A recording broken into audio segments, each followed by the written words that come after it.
Welcome back to the channel, ladies and gentlemen. Today we are going to be working on this old Yardman snowbird. It has a 10-horse Briggs on it. From what I can find, this is a 1978 model. Via the engine tag, people were able to tell me this is a 10-horse Briggs. It was made July, I don't remember what date, of 77. I'll put the picture in, or put information or something right here, which tells me this is probably a 78. I also did have another guy tell me that this is probably a 78 model. It's rough. I bought it at an auction for $3, and it was actually stuck when I bought it. And that's more or less the reason I bought it. I've been looking for a stuck single-cylinder flathead project for a while now, because I think that'd be fun. But it's warmer now today, and it now turns. So it must have just had water stuck in the belts here or something and had it froze up. The snowblower part was still not interested in turning the last time I checked. Yeah, still doesn't seem to want to turn. You can see I can, oh, it sounded like it turned. We're turning the pulley down here. So, I don't know. First thing we got to focus on is getting it running. And then we'll make sure things work. Uh-oh. I've accidentally turned on the gas. That's not what you want.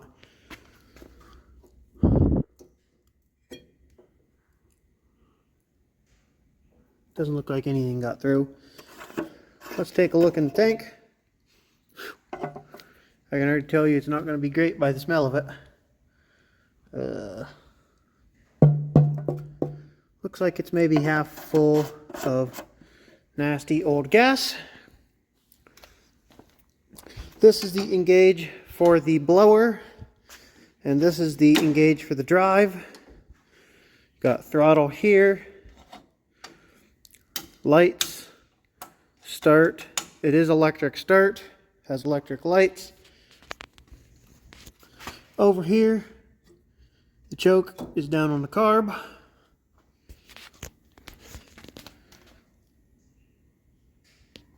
I thought this was pretty neat, and for $3 I couldn't turn it down. Another issue we have is it does not want to roll, clearly. So I'm going to have to figure out what's up there. Probably needs lubrication. It did get wet yesterday. It was outside for about a half an hour to an hour while I was organizing things in the shop. But other than that, I believe it was kept kind of under roof. I'm not sure. It was one of those things, it's an auction purchase, so there's not really any way to know what you're getting yourself into. There's the serial number of the machine, if anybody can give me any information. I have not found any yet. So now that I know that the engine is not locked up, I think the first thing to do is put a battery in it and see if it cranks over. Everything else besides the beaters seems to turn, and of course the wheels are being kind of stubborn themselves. So let's toss a battery on this thing and see if it catches on fire, see if the electrodigicals work, and go from there, I guess. Alright, put a new ground cable on. Oh boy. Tighten.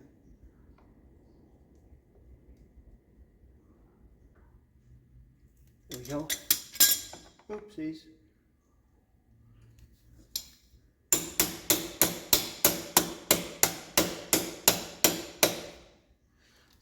Secured. Things sure it ain't gonna pop off.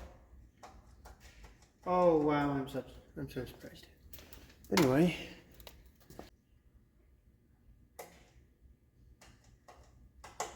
It's not pulling any draw when I do that. Okay.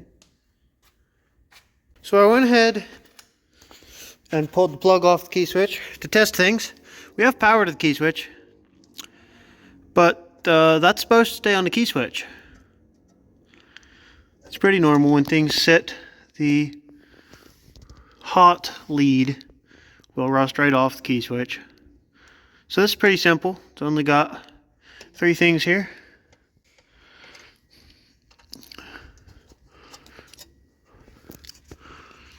My next concern though is either both lights are junk or this fuse question mark is. By lack of wanting to come apart, I'm gonna go out on a limb and say it's probably not that great. Lights wouldn't come on either. Didn't test to see if we had power to them, but yeah. We need to replace the key switch because that's not going to do us much good like that. Then we ought to be able to get this thing started. Fortunately, it should need a solid state key switch. This should be a solid state system. So we might just hot wire this for now, which would consist of, well, pulling that out and then jumping from here to here. That should start it. That's not grounded, so it should have spark. After more careful examination, I was incorrect. This is a solid state. So the white wire is the ground that would go to the coil. Red is hot in, black is start. So we'd have to cross those two, and this one just leave blank in order to have spark, and to ground it to cut spark. Let's check the oil before we do anything much.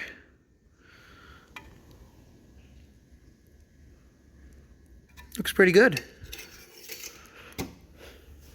Okay.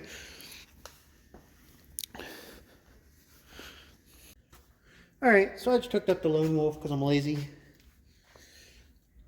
I now have to make sure that it's not doing anything it shouldn't. Okay, we're good.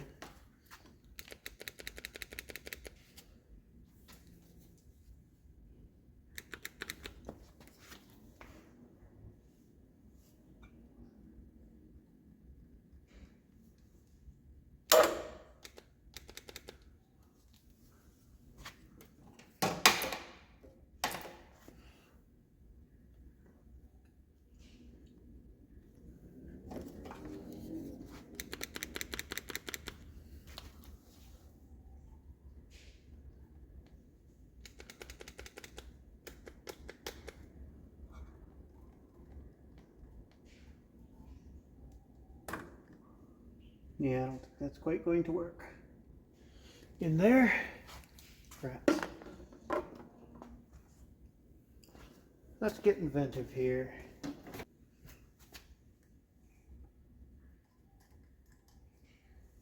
There we go.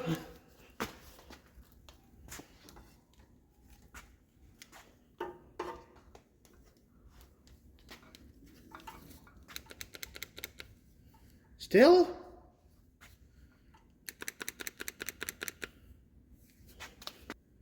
Still got 12 voltages there.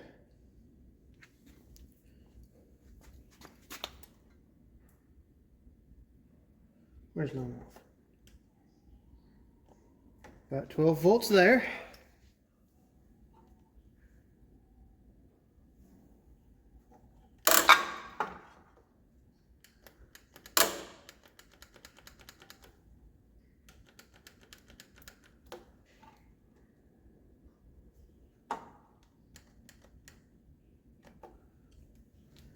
I think the solenoid is bad,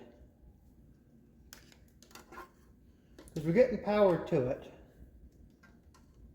That's as far as we're getting. You hear it click, but it won't turn the engine or anything. So I'm gonna have to pull the battery out. See what else I have to pull. We're gonna have to replace that solenoid, I think. Alright, I had a suspicion. So when I took the solenoid off, I bench tested it, and it worked correctly. So I cleaned it up, looked like it had a bad ground. I cleaned everything up. I just put it back on. Let's hook up the battery and see if this thing will turn over now.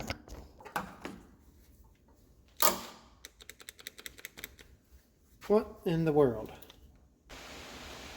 Alright, so now the starter is the problem. We're getting power through the solenoid still just like we're supposed to. We're just not doing anything with the starter. So now it looks like I get to do a starter delete.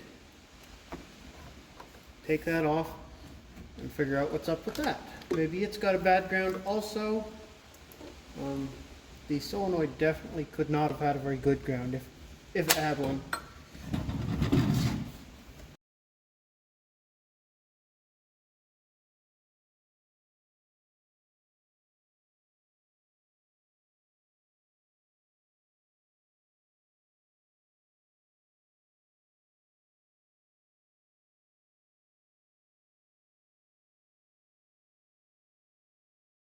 Alright guys, so starters, they're supposed to turn, and this one will, it doesn't.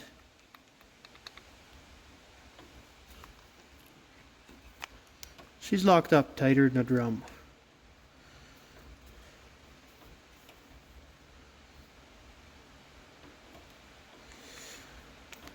So that's good.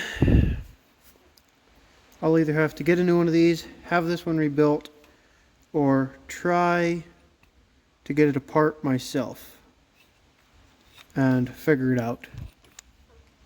Alright, let it soak overnight. Came out this morning, broke it loose. Pretty easy, didn't take no effort. I just hooked jumper cables to it and it tries to spin and turn, it seems like, so we should be good. So now I'm going to toss this thing back on here and we're going to try and get it started again.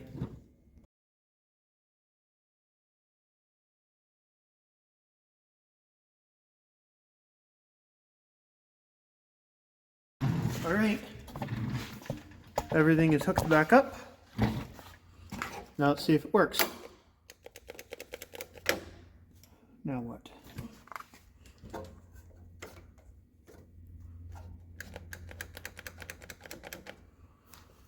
We're still not making good connection somewhere. So that starter just worked a minute ago.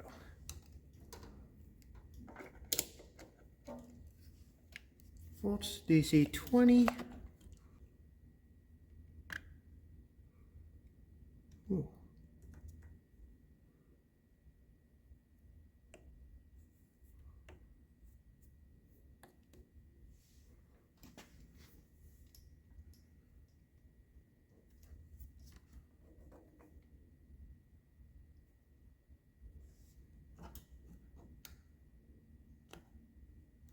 Bad ground.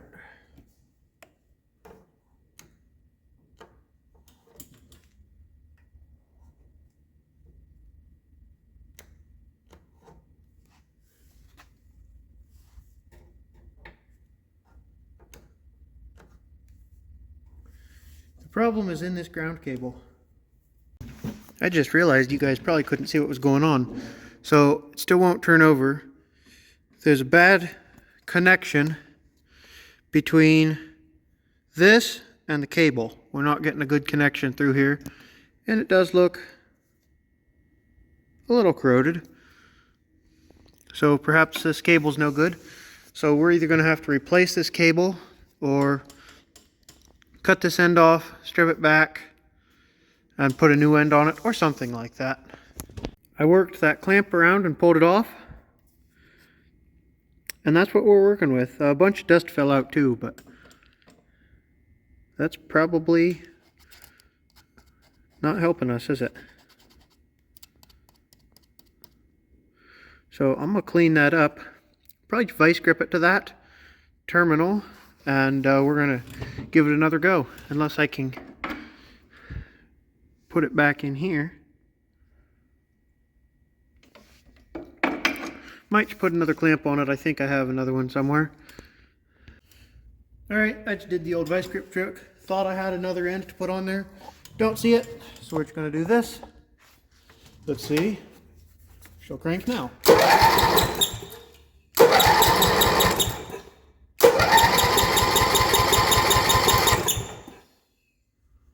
That's much better. No sparkles though.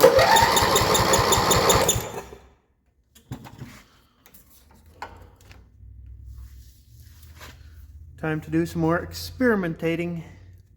Try and get spark, and if something's maybe accidentally grounded, it wouldn't have spark. So what I'm going to do for that, volts DC 20 on the meter, hook this to a hot source, make sure it has good connection, 12 voltages. I'm going to come over here to the key switch, and remember that terminal that is supposed to be, yep. So I stuck this in the terminal that would be the ground for the kill, and you see it as power. We shouldn't have power, so we're grounded up at the front somewhere, and that is on the other side where we're at for that. So now we got to go over there, unhook some things, and probe around until we're able to find what is grounding us out. Once we find what's grounding us out, we can unhook it, and maybe we'll have spark. Over on the other side, see, these are the wires that run down. 2 go over to the other side, that is hot and start, and this one comes over here. This is the ground. The way Briggs has this set up, there's supposed to be a plastic bushing in here and in here. So I think what I'm going to do is pull this wire out, if I can, without breaking it. Okay, now I'm going to probe this wire to see if it has ground power, and if it doesn't, then this is not the problem. If it does, this is a problem, and we'll have to check this to make sure it's not also a problem.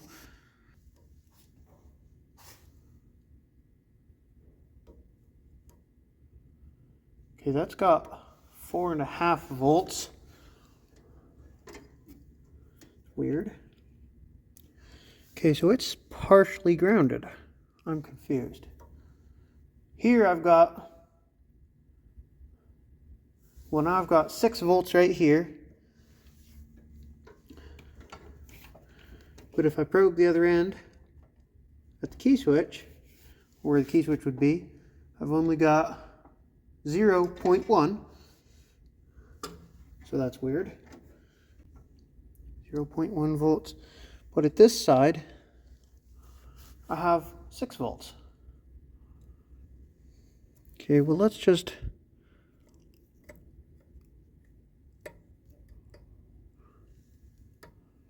that appears to be grounded also. Let's pull this out of here.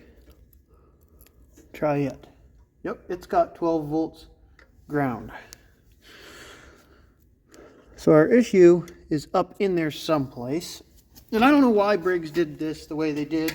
I think they're morons, but I guess it worked for a short period of time. They should have just run a wire down out instead of connecting it to the frame here and here. That's stupid. So what I'll do in the end here when I'm done, and I figure out what's grounding us out, I'll cut this wire off further up and cut this wire off back here somewhere and just loop them together with another piece of wire. That way there's no chance of hitting a ground anywhere.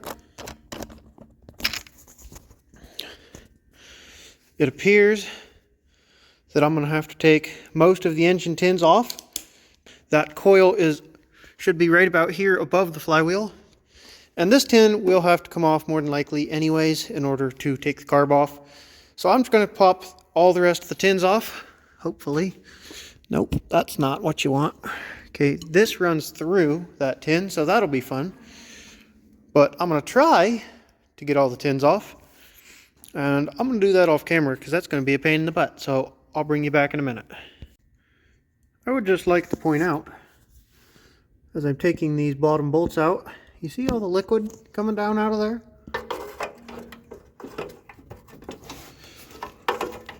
Yeah, I think this tin is full of water, which I don't know whether to say kudos to Briggs for having this on like that so that it holds water, or hey morons, put a hole in the bottom of it. I mean, look at this.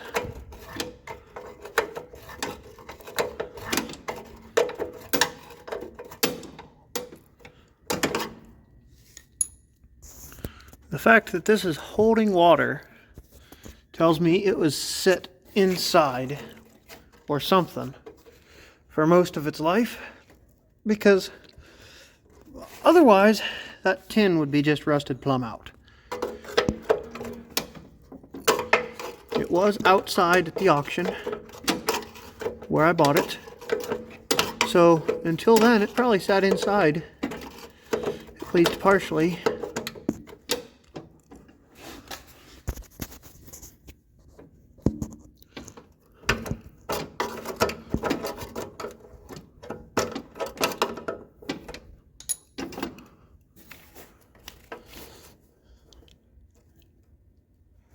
They didn't give you a lot of space here to get in here.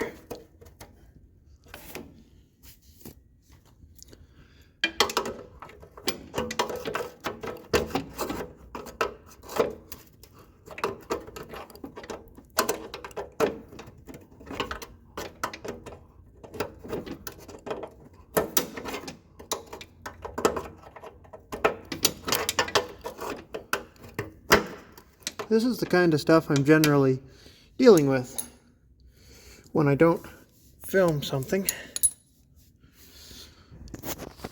Stupid things like that. There's some water in there. Now I gotta try and get the muffler off. I soaked it down first thing. Hopefully it'll come off. If it will, I've got a screw here or a bolt there, whichever I decide to do, or a nut I mean. And then I should be able to get these pieces off, question mark. Finally, it's off. That's just what I can do. That, probably not what you want to see. Probably supposed to be an air filter in there, I would think, but I could be wrong, I guess.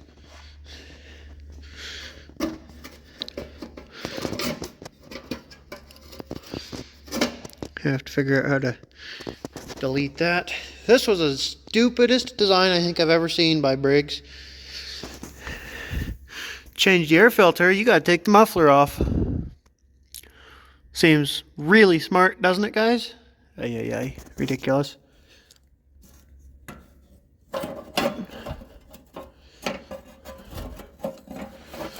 Imagine taking this to get a new air filter. The bill is $483. Why? Because we had to take the damn engine apart.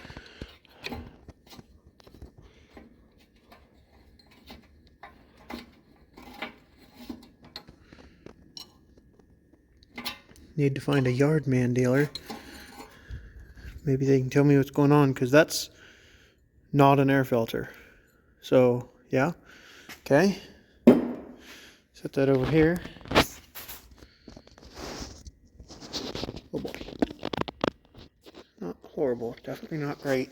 Now, why wouldn't you put an air filter in this thing? Not anything up in there, is there? Nothing but cobwebs. So why would you do that?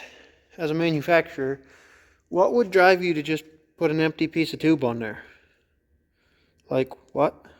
What the heck? Dumbbells.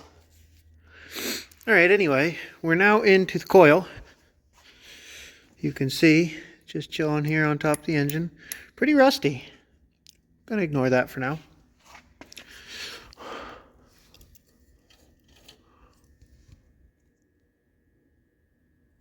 like it should be making okay connection. Shouldn't have to worry too much about that.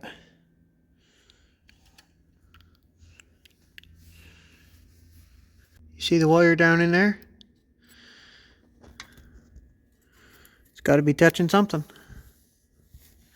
Here it is over here.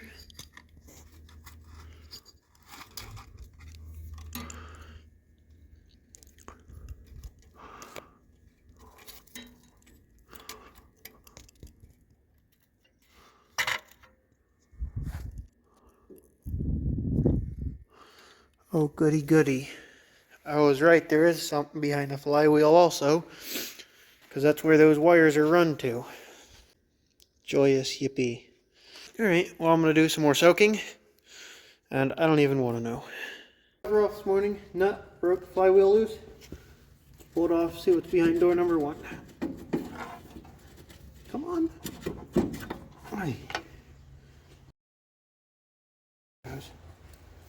Maybe. There we go. Alright, I was right. That's just a little dust shield. Then we got breaker points in here, naturally. Okay, I'm going to test this wire up here again. Yep, still grounded out.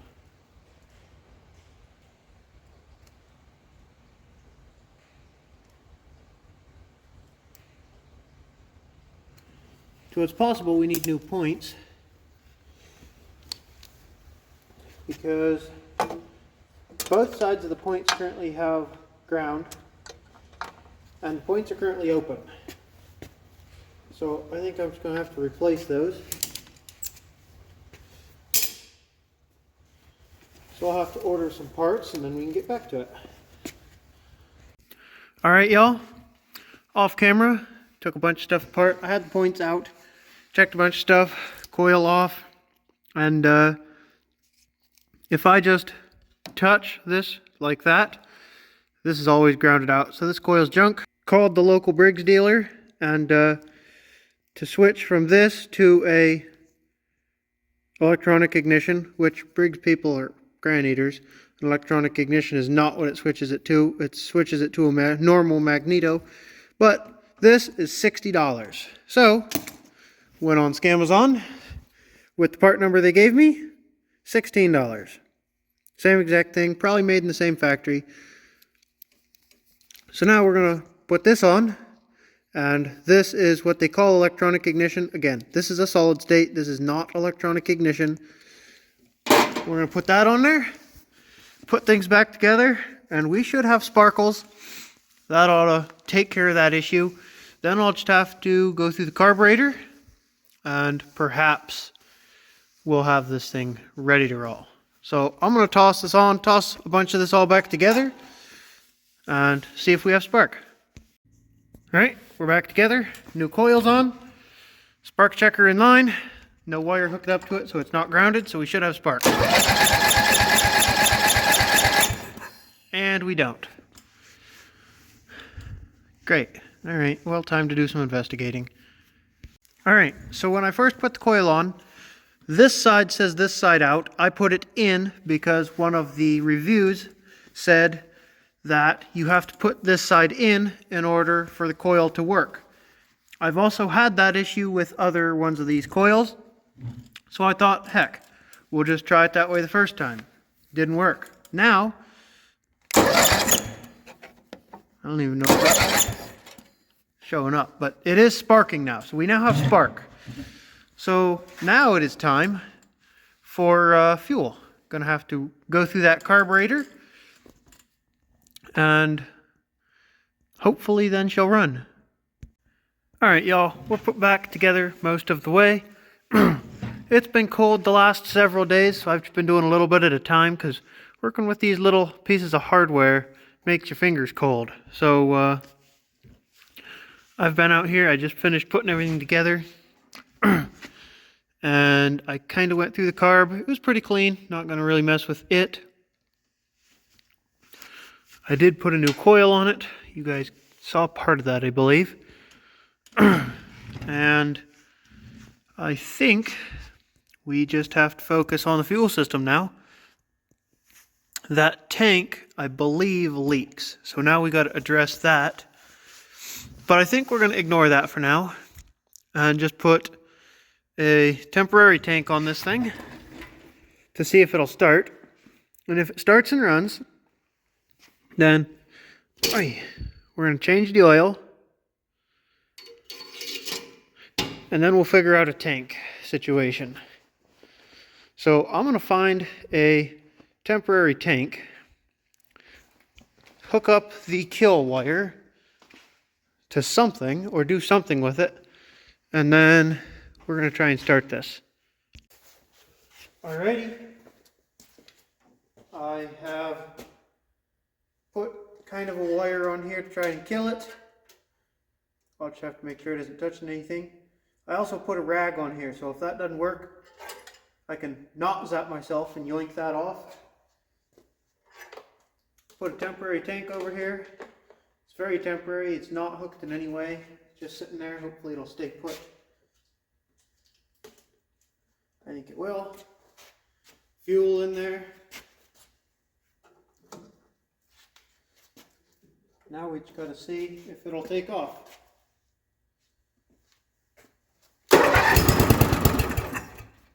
Oh, that was quick.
The drive system doesn't seem to work.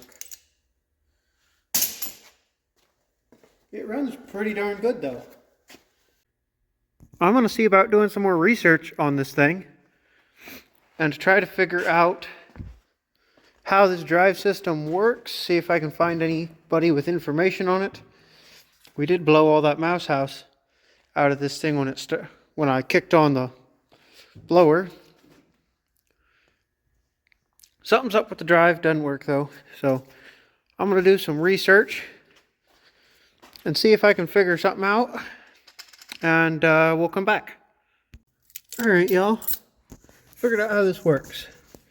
So this should always be spinning with the engine. If I spin the engine, you see it spins. So that's always spinning. This is your selector. It just slides this back and forth to determine where it hits that. It's just got a rubber, kind of a grippy coating on it to go against that. Then, when I pull the engage lever here, it pulls this up. And it's supposed to pull that or rock that whole thing forward. But you can see it's stuck. So all we're doing is stretching this spring out instead. So something is messed up in there. And you can see where there used to be a cover here that was removed before I got it. So that is why it was parked.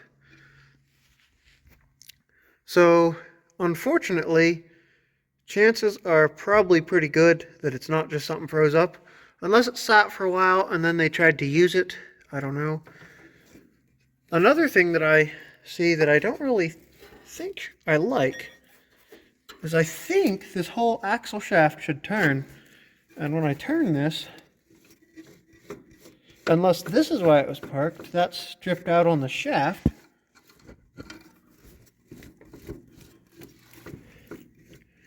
Because that should be turning that shaft. This whole thing should turn here. So, more than likely that's why it was parked right there. And this just got stuck from sitting. So, I'm going to have to do some taking apart and figuring out of what's going on here. I think that's supposed to be a differential, maybe? Because these wheels spin separately. I'm not sure. Alright, so I was not able to find any information. What a ginormous surprise. It looks like I'm just going to have to try and get this out. Figure out what the deal is. First thing I'm going to do is take this wheel off and that spacer and see if that X shaft just pulls out or what. See how that comes apart.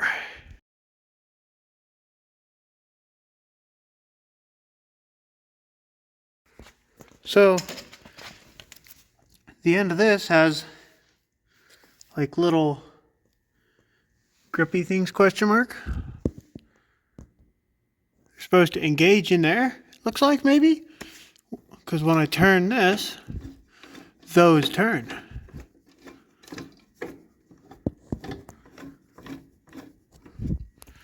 So perhaps this is the wheel that's supposed to be driving. I thought it was the other one. This is the one that does not want to turn. So I'll have to figure its life out too, but it's welded to the axle. So that hub stays on the axle. So I'm going to smack this side of the axle and see if it moves that way.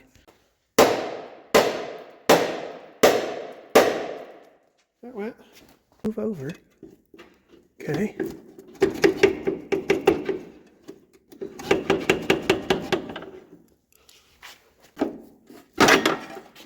There we go.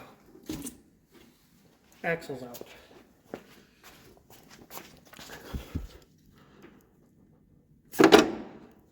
Just delete this.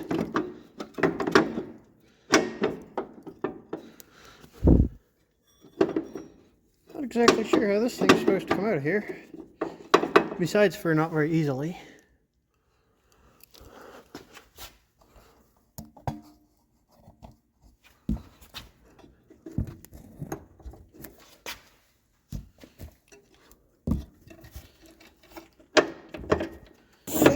If I come up this way. Yeah. Okay, so that's kind of dicked up.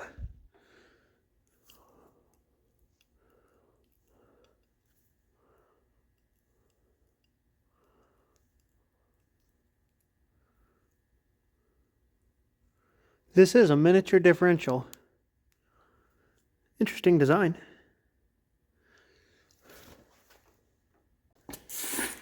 So I had a suspicion. This is that differential. And my suspicion was accurate. It's not supposed to have cogs. It's supposed to be splined on both sides. Somehow they managed to break this side of the axle off. So now the fun and joys begin of what can I do now? Because as you see, this is the end of the axle shaft, which is hollow. Not a great design.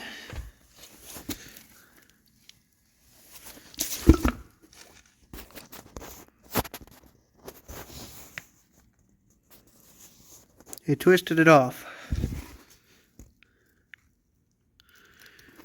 And if it stayed in one piece over in the differential, I could just weld it back together probably, but it didn't. So, fun. This is why this wheel spun decent. This one didn't. This about froze up. Have to do some lubrication. But yeah, that would cause a problem. After several days of brainstorming, because that's clearly not going to work, I went ahead and took apart the differential. One, I wanted to see how they had it set up. Pretty neat. I'm going to put some lubrication of some sort in there when I put it together. Also, I wanted to take this gear out. What we came up with is put a piece of pipe that'll fit inside the spline. And then I cut a keyway into the pipe and put a keyway in it. I'll cut the end of that off. And then this is just going to get welded right on there. Everything's cut to the right length.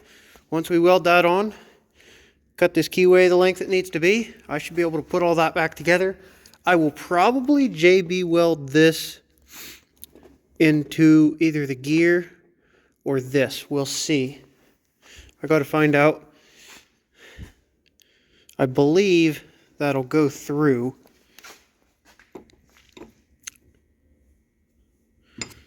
We'll just do this. Okay, so that'll almost go into there. So that keyway should go right through there. But first, this spacer needs to be welded to this.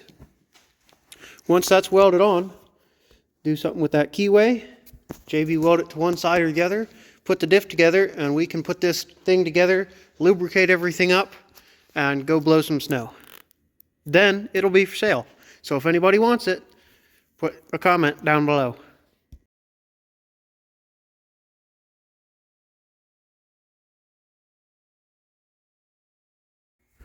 Alright, you guys saw me put this side in.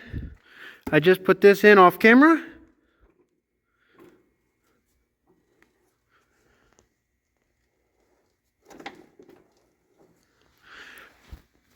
So in theory it'll work. All the splines went together, everything went together easily enough. Now the test will be to actually put this thing on the ground, fire it up, and try to drive it. If this does work, and in theory it should, there should be nothing wrong with how we did it. And I don't know if I actually showed you guys after we welded it, but I cut the end off flush that was broke and found like an inch long piece of pipe, and we welded it right to that, and I splined it and put a keyway in it. So in theory it should all work just fine. We should have no problems, and this should drive around. It is, after all, like a 200-pound snowblower, so it shouldn't need much. But we'll see. If it does work, I will be selling this unit. If it doesn't, then I guess I won't be selling it. I'll part it out. The engine will be for sale by itself. But let's get this thing set back down on the ground, and I want to fire this thing up again and see if it drives.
This thing blows some serious wind.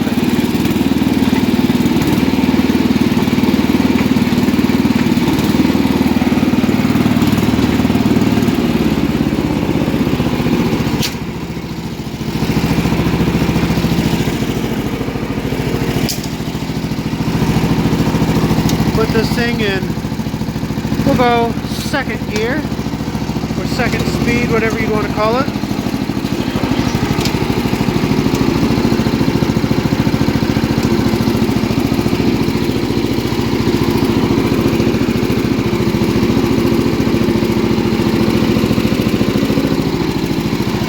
Alright.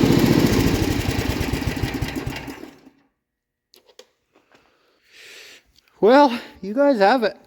This thing runs and drives. It's currently like 9 o'clock at night. No, just kidding. It's 7:30. But it's dark as heck out. So we're going to wait till tomorrow, at which point I'm going to take this out and try and blow a little snow, because we still have just a little bit that hasn't melted. Even though it's 20 degrees, a lot of it melted today. But I'm going to say that that is a big win from what we had before.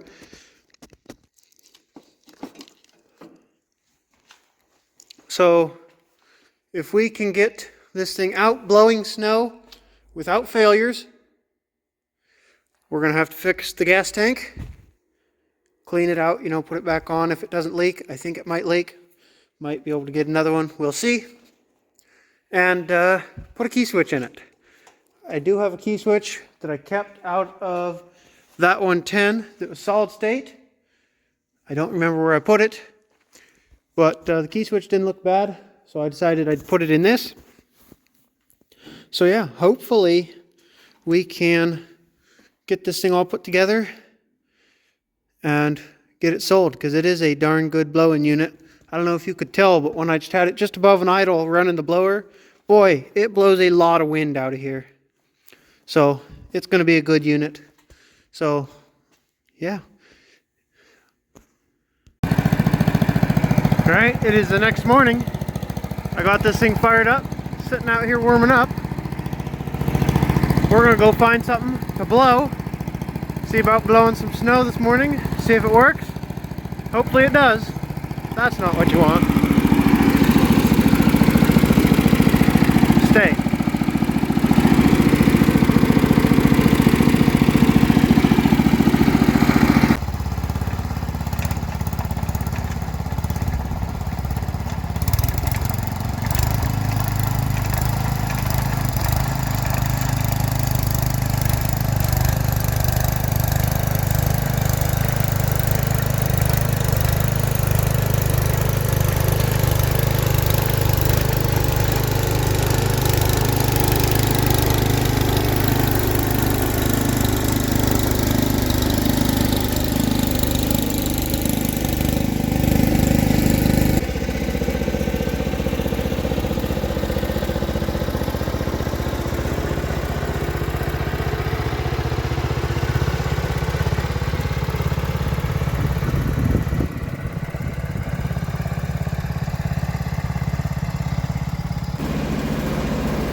Alright, I JB welded that tank.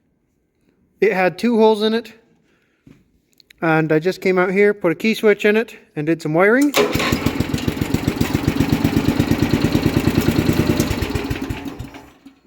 So we're good there.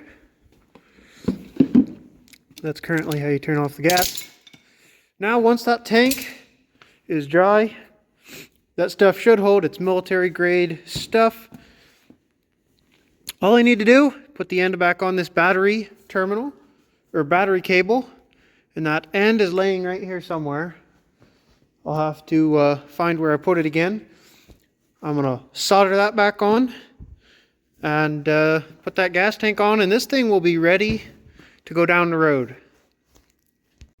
Alright, quick update. I just brought the tank back out, put it on, patched it up real good. There was only 2 little holes down at this end, but I went ahead and Patched up the whole area that looked like it could have been thin.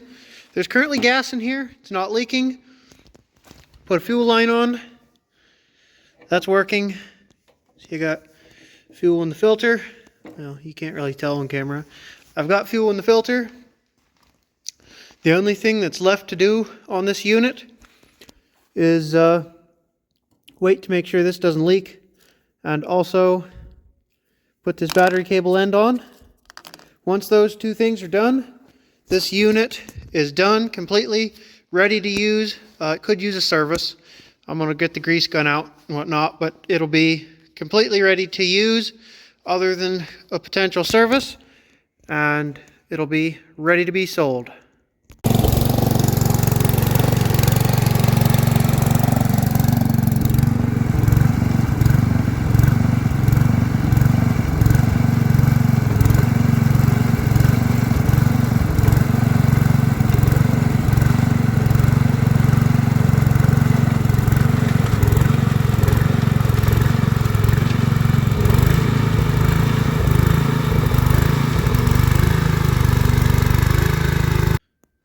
Alright everybody, that's going to be a wrap for this video. It doesn't run perfect, but I can't find a high idle jet. This is the low idle clearly, because when I have it idling and I turn this in, it wants to die, and when I turn it out, it wants to run rich. And I could be blind. Oh, I bet it's that right there. There's the high idle up there. I'll just have to adjust that to make it run perfect. But I'm not going to do that for this video. I did get the lights working.